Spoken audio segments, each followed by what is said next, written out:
जैसा कोई व्यक्ति होता है।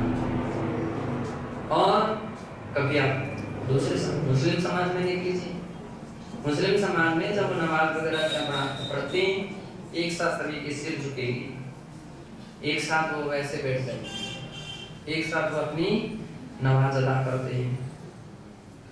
बौद्ध लोगों को देखिए, उनके भी पाठ होते हैं, एक साथ होते हैं, एक साथ। और उस समय वीडियो वाले भी अगर जब वीडियो उतारते हैं, आप किसी को देख लीजिए, यहाँ वहां देखता नहीं मिलेगा एक भी मुसलमान उस समय जिस समय नमाज अदा करते हैं वो, तो कोई यहाँ देख रहा हो कि वहां देख रहा हो कि फोटो को देख रहा हो कि वीडियो को देख, कुछ भी नहीं, अपनी ही क्रिया में रहते हैं। उनके जो मौलवी वगैरह रहते हैं जरूर कंट्रोल किए रहते हैं सब बात। और यदि कोई आपको देखे, सभी उन दर्शन के अलग अलग दर्शन के वो दिखाएं वीडियो, जैन दर्शन का दिखाएं, तब फिर बड़ा आश्चर्य लगेगा क्या आपने क्या किया, आपने क्या किया धर्म के नाम पर, कौन सी प्रभावना काम कर लिया। खूब आपकी सेवा हुई, खूब आपकी पूजा हुई, बहुत आपका सम्मान हुआ, बहुत प्रतिष्ठा बढ़ी, सब कुछ, लेकिन सब कुछ, इतना सब कुछ हुआ, लेकिन आपकी प्रक्रिया कैसी रही? यही कि कोई बीच में आ रहा है, कोई बीच में जा रहा है, कोई यहाँ देख रहा, कोई वहाँ देख रहा, कोई अस्त व्यस्त बैठा है, किसी को नींद आ रही है, किसी को झोंके आ रहे हैं। ये कौन सा तरीका है? एक दृष्टि होना चाहिए। इसलिए नीचे निगाह भी करना बिल्कुल ठीक नहीं। नीचे निगाह करना यानी झोंका लेना है। हाँ, बिल्कुल एक टक से देखना चाहिए। या पुस्तक लो तो पुस्तक में बराबर देखो, आपकी आंखें खुली हुई दिखना चाहिए कि आप, हो सकता है भले आप ध्यान कर रहे हो, लेकिन दूसरे को तो यही दिख रहा कि ध्यान कर रहे हैं कि सो रहे हैं। तो आंखें खुली हुई रहना चाहिए, ध्यान से देखना चाहिए, टिक करके नहीं बैठना चाहिए, हाथ का टेका नहीं लगाना चाहिए। इतने बूढ़े थोड़ी हो गए कि आपकी गर्दन भी ना संभल पाए, आपका शरीर भी ना संभल पाए। प्रसन्न मुद्रा में बैठना चाहिए, ऐसे भी नहीं रोते रोते से बैठे कि जबरदस्ती से किसी ने बैठा दिया हो, हम क्या करें, सजा जैसी पूरी कर रहे हो, नहीं। तो साधु के लिए ओ तप है। ये सारी क्रियाएं, सारी साधना क्या है? तप है। और श्रुत यानी जिनवाणी का स्वाध्याय, श्रुत है। विश्वजिन सागर जी क्या चीज है? श्रुत है। श्रुत यानी जिनवाणी है, जिनवाणी है। उसकी कितनी विनय कर सकते हो, कितनी गरिमा रख सकते हो, कितनी, पर सत्य ये है कि वास्तविकता में उन्हीं लोगों को अग्रणीयता देना चाहिए जिनकी क्रिया और चर्या बिल्कुल सही है, तो प्रधानता देना चाहिए। अग्रिम पंक्ति में वे ही बैठे जिनकी चर्या सही है, व्यवस्थित तरीके से है। जिनकी नहीं होती है उनको अग्रिम पंक्ति में बैठने का अधिकार नहीं। अग्रिम पंक्ति में व्यवस्थित तरीके से कौन बैठ सकता है? कुछ लोगों को देखते हैं प्रवचन में बैठते हैं, यहाँ वहां देखते रहते हैं, और जब कोई सारा क्यों आप तो बैठे हुए हो, तो आपकी तो एक निर्धारित दृष्टि दिख रही है, लेकिन आपको सारे लोग देख रहे हैं। कितने लोग, हजारों की सभा रहती है या सैकड़ों की सभा रहती है, जितने भी लोग रहते हैं सबका ध्यान आपके ऊपर रहता है। आप किस तरह से बैठ रहे हैं, बैठने का तरीका क्या है? एड़ी टेढ़ी, अरे आदत को छोड़ो तिलक जी, हाँ बैठ, व्यवस्थित बैठना। विश्वदृढ़ सागर जी, व्यवस्थित, और कहीं कोई अव्यवस्थित होता है उसको धीरे से प्रेम से समझा दो, आसन लगा लो, ऐसे बैठ गए, फिर ऐसे बैठ गए, फिर ऐसे बैठ गए, नहीं, चेंज करो पद्धतियों। तो एक कहलाता है श्रुत सेवा। श्रुत, अब सेवा से, श्रुत सेवा शास्त्र की सेवा है, शास्त्र को उठाना, रखना, लाना, चाहे जैसे रख दिया बैग में, कोई पुस्तक टेढ़ी हो रही, कुछ कैसी हो रही, सोचो कौन सी सेवा है आपकी, कौन सी विनय है। ऐसे लोगों को स्थान नहीं दिया जाता जिनवाणी छूने का, तो जिनवाणी की मर्यादा न रख सके। जिनवाणी जिनवाणी है। पुराने लोग ऐसे दर्द का एहसास करते थे, अगर कोई पन्ना टेढ़ा हो जाए तो कष्ट का महसूस करते थे, मुझे कष्ट हो गया। जैसे किसी का हाथ टेढ़ा हो जाए, रखा है जब तक, वैसे उसकी कीमत करना चाहिए, एक पन्ना भी टेढ़ा ना हो। तो ये जिनवाणी की प्रति सेवा करना इत्यादि के द्वारा धर्म महात्म प्रकाशो यो विधीयते, ये धर्म प्रभावना के अंग हैं। अब श्रुत सेवा से प्रवचन भी अर्थ लिया जाता है, स्वाध्याय भी लिया जाता है, प्रश्नोत्तर भी लिए जाते हैं, सब धर्म प्रभावना के अंग हैं। ये श्रुत सेवा है। प्रवचनाक्रम व्यवस्थित होना चाहिए, प्रवचन की हर पंक्ति निर्धारित होना चाहिए, शब्द अक्षर मात्रा बिल्कुल शुद्ध होना चाहिए, केवल उधारी का नहीं, चिंतन मनन का होना चाहिए, और सुपात्रता को देख करके प्रवचन होना चाहिए, किस विषय की हम लेकर के बैठे हैं और किसके लिए प्रवचन कर रहे हैं। आज की स्थिति ये है, श्रावकों के लिए मूलाचार चल रहा है और साधुओं के लिए श्रावकाचार चल रहा है। कितनी उल्टी पद्धति चल रही है। श्रावकों के लिए मूलाचार और साधुओं के लिए श्रावकाचार, जबकि होना क्या चाहिए था, श्रावकों के लिए श्रावकाचार, मुनियों के लिए मूलाचार, ये होना चाहिए। विषय तो ध्यान का है और चल रहा है उसमें चरणानुयोग है, द्रव्यानुयोग का विषय, और उसमें व्याख्यान हो रहा है चरणानुयोग के। आप देखो कभी पढ़ने पलट करके तो अपन को मालूम चलने लगता है कि भाई तुम कहाँ, किस, क्या कैसे जा रहा है, कहाँ जा रहा है, कहाँ द्रव्यानुयोग, कहाँ चरणानुयोग, दोनों को मिक्स हो रहा है, दोनों की स्थितियां मिक्स होती चली जा रही हैं। द्रव्यानुयोग का विषय द्रव्यानुयोग के रूप में कहो, चरणानुयोग के लिए चरणानुयोग के रूप में कहो, करणानुयोग के लिए करणानुयोग के रूप में कहो, प्रथमानुयोग के लिए प्रथमानुयोग के रूप में कहो। और तो ठीक है, कम से कम इतना ही हो जाए, अर्पिता अर्पित सिद्धि, कोई मुख हो, कोई गुण हो, हैं? तो द्रव्यानुयोग में द्रव्यानुयोग की बात है तो मुख्य होना चाहिए, तो बाकी गुण हो। चरणानुयोग में चरणानुयोग मुख्य होना चाहिए, गुण हो तो भी चल जाए, थोड़ा बहुत चल जाएगा। अम्बवनम पुण्यम्बवनम, शास्त्रों में ऐसे उल्लेख है, न्याय है।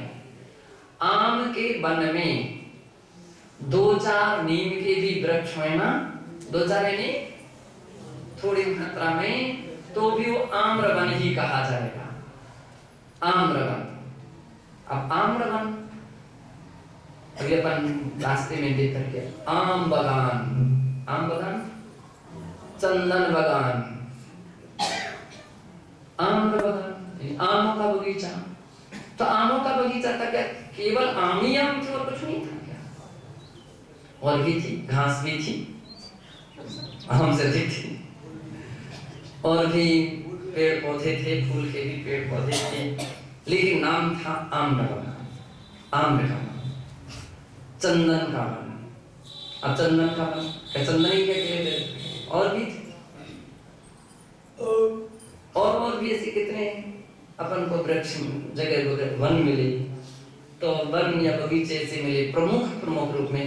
तो जो आम्र है उसमें आम्र की प्रमुखता है से इसकी गुणता बहुत कम मात्रा में है, इसलिए उसमें ही उसकी गिनती हो जाती है।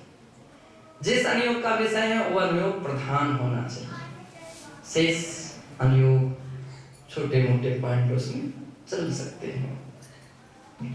श्रुत सेवा है, श्रुत की सेवा करना चाहिए, और उसके लिए सुंदर तरीका है कोई ना कोई नए मैटर को लीजिए, शोधात्मक विषय को लीजिए। अगर साधु जन सच्ची मात्रा में श्रुत सेवा करने प्रयास करने लग जाएं, तो आज कितने विषय ऐसे हैं जो बिल्कुल शास्त्रों में बंद हुए रखे हैं, वो बहुत कुछ सामने आ जाएंगे, बहुत कुछ खुल सकते हैं, बहुत कुछ हम लोगों ने देखा। अभी एक पुस्तक हम देख रहे थे, वो आर्य पूज्य है क्या गृहस्थ होकर के, पंडित होकर के भी मेहनत तो कर रहे हैं, कितना शोध करते एक बात को सिद्ध करने के लिए, एक बात को सिद्ध करने के लिए कितना अध्ययन करते होंगे। अध्ययन पक्का ही पक्का है। प्रवचन करना आसान है, लेकिन किसी शोधात्मक विषय को लिखना बहुत क्लिष्ट होता है। अब वो इस ग्रंथ में धवला जी के अमुक पृष्ठ पर और घूमर साहब जी के और रसमान योग के और चरणान योग के अमुक गाथा में अमुक विषय को विश्लेषण किया। शोधात्मक विषय कहानियां। एक और आचार्य कुंद देव कह रहे हैं कि आर्यकाम की दीक्षा नहीं होती है, प्रवचन नहीं होती आर्यकाम, प्रवचन नहीं होती आर्यकाम।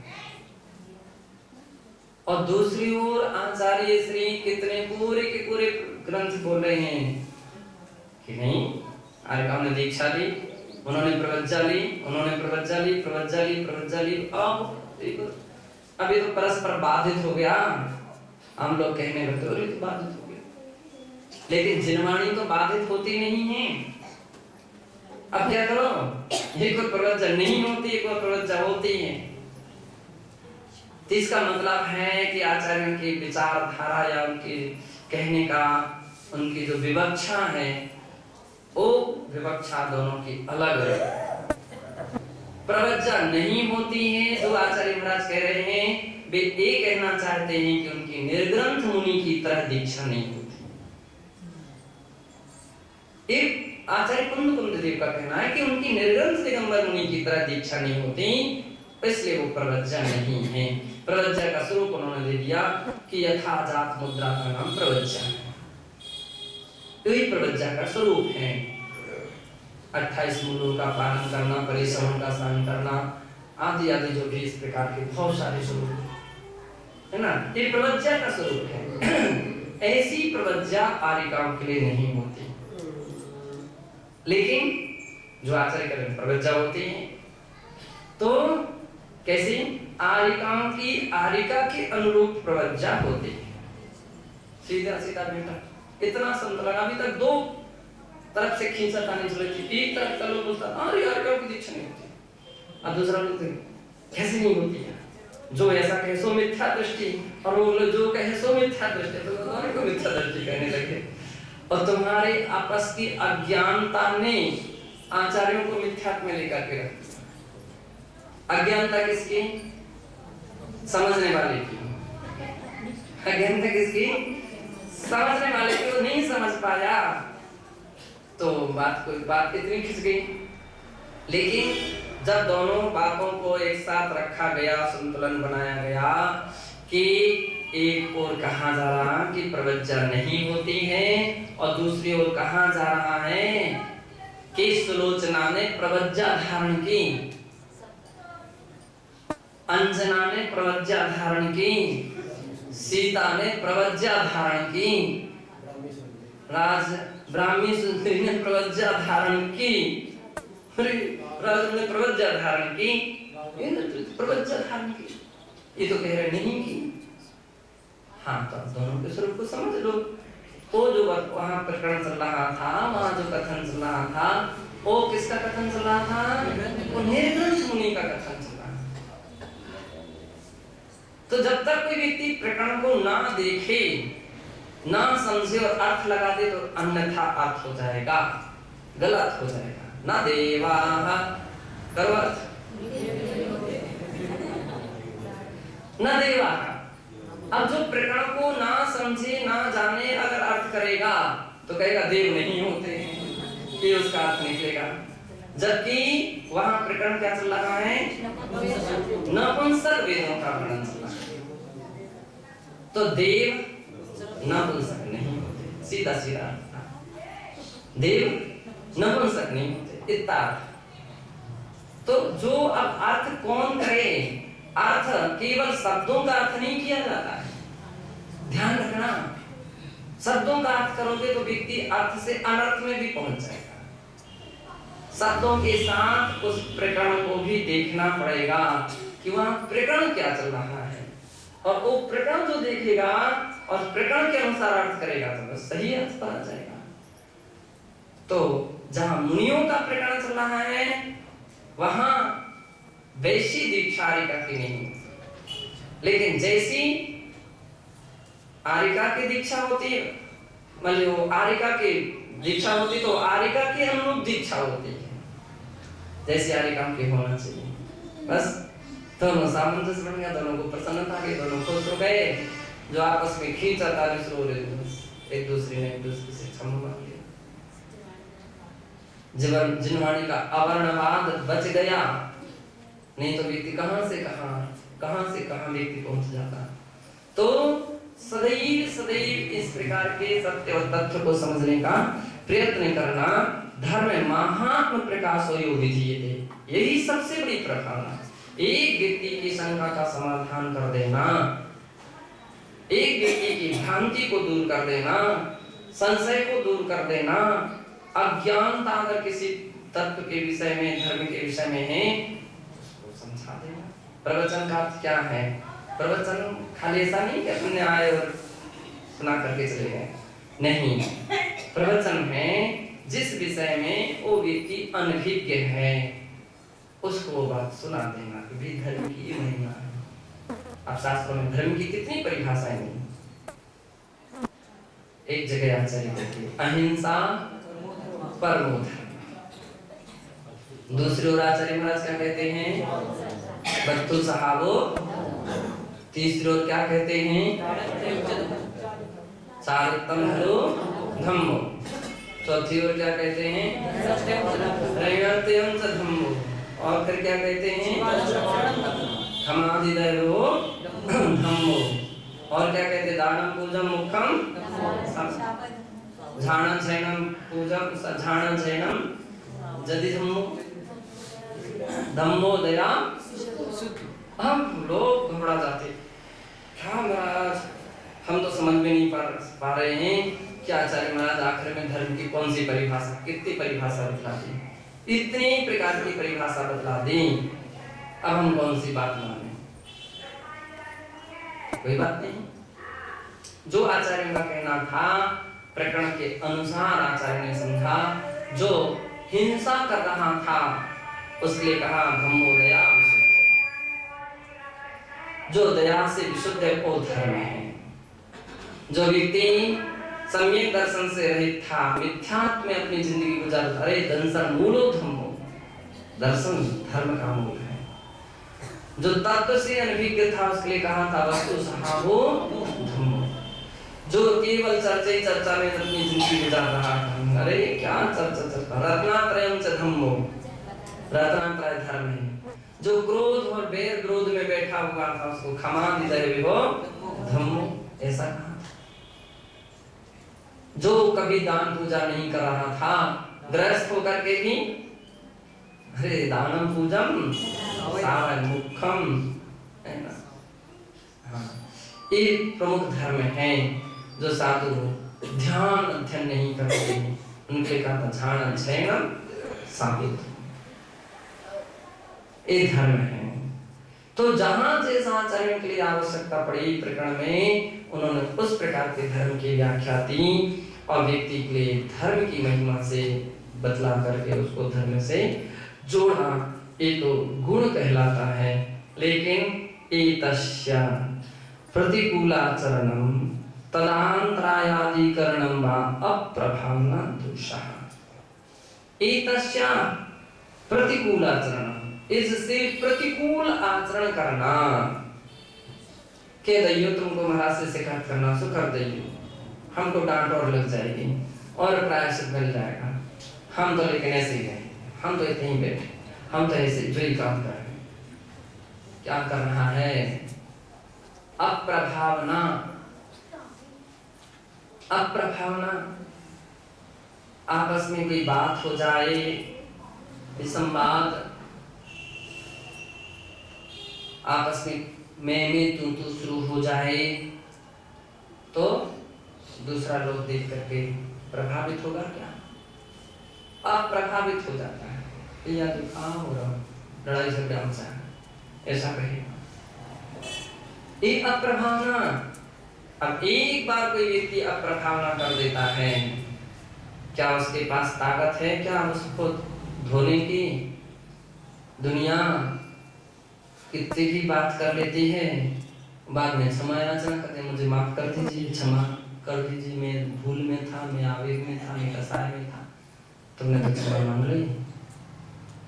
और निश्चित है महाराज गुरु कोई क्या करेगा, अंत में कहेंगे बेटी के क्षमा पावे।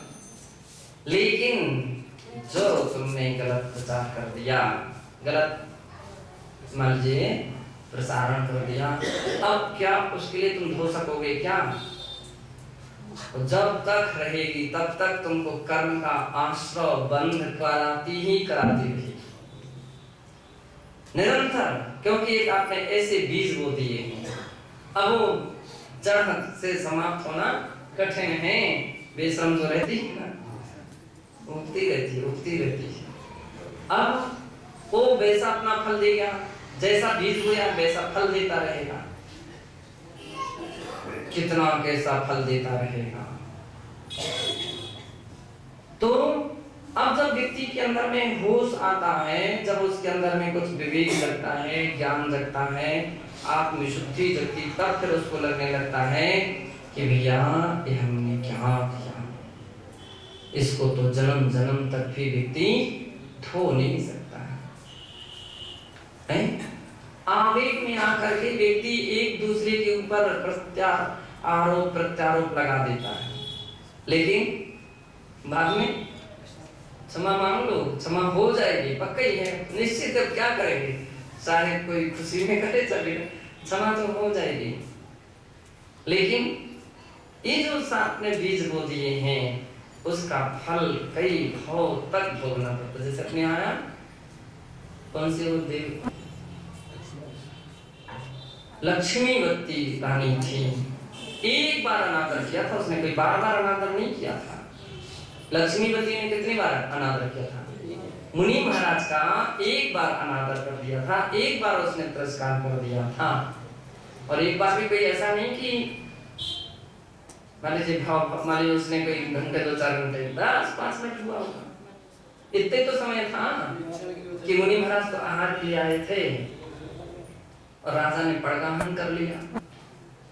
कोई ऐसा प्रसंग आ गया कि राजा को राज किसी काम में कोई जाना पड़ा और उस मौके पर बोल करके गया कि आप महाराज को संभालें, हम अब भी आते हैं। महाराज भी समझ गए परिस्थिति को, तो इससे कोई विकल्प महाराज को नहीं हुआ। लेकिन रानी के अंदर में भाव बिगड़ गए उसके। रानी क्या सोचने लगे, कहाँ से इतने दिन में राजा हमारे घर आए थे, हमसे प्रसन्न थे, है ना, तो इतने खुश थे, और विघ्न कारक हमारे कहाँ से आए। महाराज ने तो समझ लिया चेहरा देखते ही इसकी श्रद्धा भक्ति नहीं। साधु जन तो किसके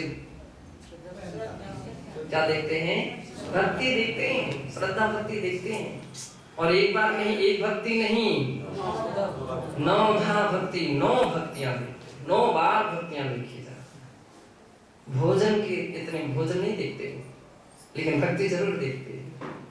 तुमने क्या भोजन कराया, रूखा भोजन कराया कि कैसा सरस कराया, वो नहीं देखेंगे, कभी इसकी बात भी नहीं करेंगे। लेकिन भक्ति में एक भी भक्ति कहीं कम रही तो महाराज चौके से लौट करके महाराज ने देखा उसकी भक्ति नहीं है, उन्होंने अंजलि खोल दी और जंगल की ओर चले गए।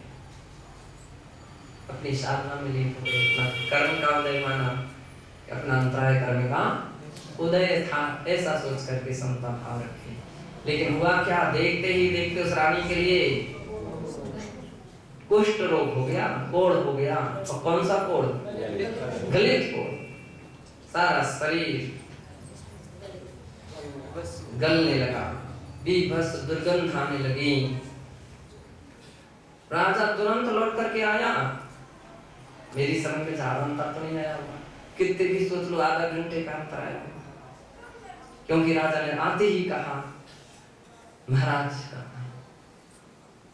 तो उसने जो रानी थी उसको तो समझ ही नहीं पाया कि ये कौन खड़ी है यहाँ पर, दुर्गंध क्यों आ रही है, ये कौन है। महाराज क्या इतनी जल्दी भूल गए हमको, कौन हो? क्यों? क्योंकि सारा शरीर दिरक रहा था, उसका फट रहा था, सब शरीर से खून पी बह रहे थे, दुर्गंध आ रही थी।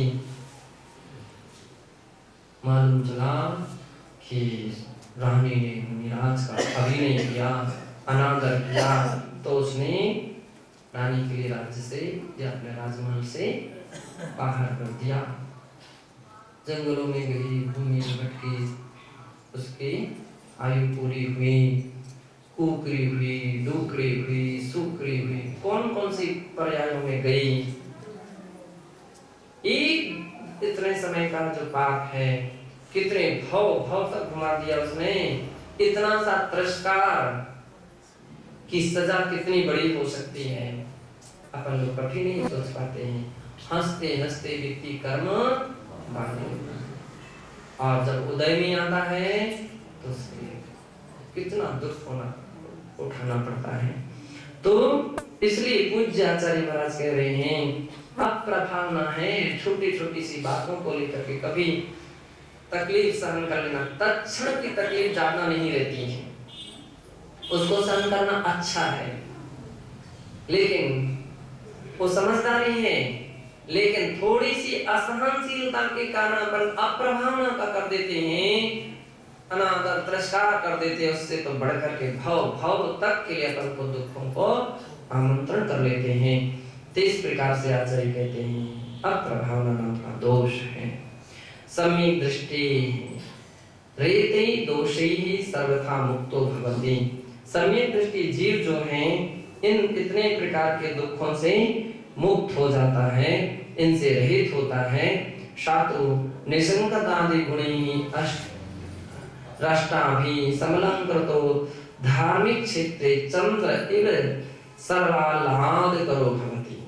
क्या सम्यक दृष्टि जी, निसंगित आदि 8 प्रकार के गुणों से समलंकृत, अलंकारों से जैसे युक्त व्यक्ति शोभा को प्राप्त होता है, उसी प्रकार से धर्म के मार्ग में जिसने सम्यक दर्शन आदि निसंगित आदि 8 प्रकार के गुणों के आभूषण पहन लिए हैं, वह धार्मिक क्षेत्र में चंद्र इव सर्वाह्लाद करो भवति। चंद्रमा की तरह, पूर्णिमा का जो चंद्रमा रहता है वो सभी को आह्लादित करता है, खुशी प्रदान करता है, शीतलता प्रदान करता है। ऐसे ही प्रकार से ऐसे जो गुणों से संपन्न व्यक्ति होते हैं वे आनंद, धर्म, खुशी और सुख शांति को प्रदान करने वाले होते हैं। इस प्रकार से यहाँ एक व्यसनानि अनेकानि, व्यसन अनेक हैं किंतु स्थूल रूपेण तानि सप्त भवन्ति। स्थूल रूप से उनके 7 भेद होते हैं। भयानि से सप्त भवन्ति, 7 प्रकार के भय होते हैं। एतत् संबंधि निरूपणम पंचगाथा व्याख्याने द्रष्टव्यम। इन सब के व्याख्यान को यहाँ पहले हम 5वीं गाथा में कह चुके हैं, वहां से जानना चाहिए शेष। अथा प्राणिक स्वाध्याय निष्ठापन